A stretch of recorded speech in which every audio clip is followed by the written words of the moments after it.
আসসালামু আলাইকুম। একটা ভিডিও নিয়ে আসলাম, খাওয়ার ভিডিও। সবসময় তো রান্নাবান্না, খাওয়া-দাওয়ার ভিডিওই আপলোড করি।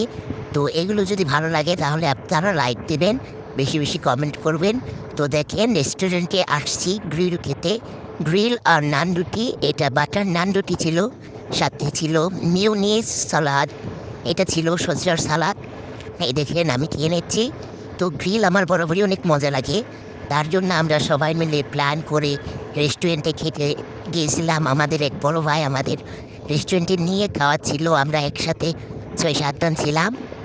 তো আমরা সবাই কাজিন ছিলাম, সবাই মিলে খাবার-দাবার খেয়ে নিয়েছিলাম রেস্টুরেন্টে। আপনাদের কার, কার এরকম নান, রুটি আর গ্রিল পছন্দ? দেখেন আমরা সবাই মিলে রেস্টুরেন্টে যেয়ে অনেক মজা করে খাচ্ছি। অনেকেই ছিল, সবাই মজা করে খাচ্ছে। সবাই বলতেছিল যে অনেক ভালো হয়েছে, একটু ঝাঁঝ লাগছিল। তো অনেক মজা লাগছিল, আমরা সবাই খাচ্ছিলাম। তো আপনারা কারা, কারা এরকম রেস্টুরেন্টে গিয়ে আপনারা গ্রিল খান? এই তো আমি গ্রিল, মিয়োনিজ, সালাদ সবগুলো মিক্স করে খেয়ে নিচ্ছি। আর এই যে ছিল নান, রুটি, বাটার দিয়ে। এরপর আমরা সবাই বাড়িতে চলে আসি। এইটা অন্য একদিনের ভিডিও। বাহিরে খুব বৃষ্টি হচ্ছিল। ভাবলাম খিচুড়ি রান্না করি। বৃষ্টি এখন কমে গিয়েছে, কিন্তু ঠান্ডা, ঠান্ডা ওয়েদারের মধ্যে খিচুড়ি খেতে অনেক ভালো লাগে। সাথে ছিল গরুর মাংস, তাহলে তো পোড়ায় জমে যায়। আপনাদের কি এরকম ভালো লাগে বৃষ্টির দিনে খিচুড়ি, মাংস ভুনা? আমার তো অনেক ভালো লাগে। সাথে ঠান্ডা, ঠান্ডা ওয়েদার, বৃষ্টি মানে খিচুড়ি। বাঙালি তো ভালোভাবে রান্না করে নিচ্ছি। দেখেন বাহিরে বৃষ্টি হচ্ছে, তো এর জন্য আমি যে গ্যাসের চুলায় রান্না করতেছি। তাই আমি সবসময় বেশিরভাগ মাটির চুলায় রান্না করি। মাটির চুলায় রান্না অনেক মজা হয়।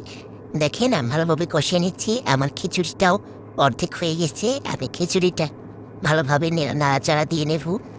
সম্পূর্ণ ভিডিও দেখার জন্য ধন্যবাদ। আর আমার ভিডিওটা যদি ভালো লাগে লাইক দেবেন, আর যদি লাইক দিয়ে থাকেন আপনাদের অসংখ্য ধন্যবাদ। ভিডিওটা দেখার জন্য আপনাদের অসংখ্য ধন্যবাদ। দেখেন খিচুড়ি নাড়া দিয়ে নিয়েছি, প্রায় হয়ে গেছে। এরপর আমি মাংসটা ভালোভাবে নাড়াচাড়া দিয়ে নিচ্ছি। যত নাড়াচাড়া দেবেন তত মাংসের টেস্টটা ভালো আসবে।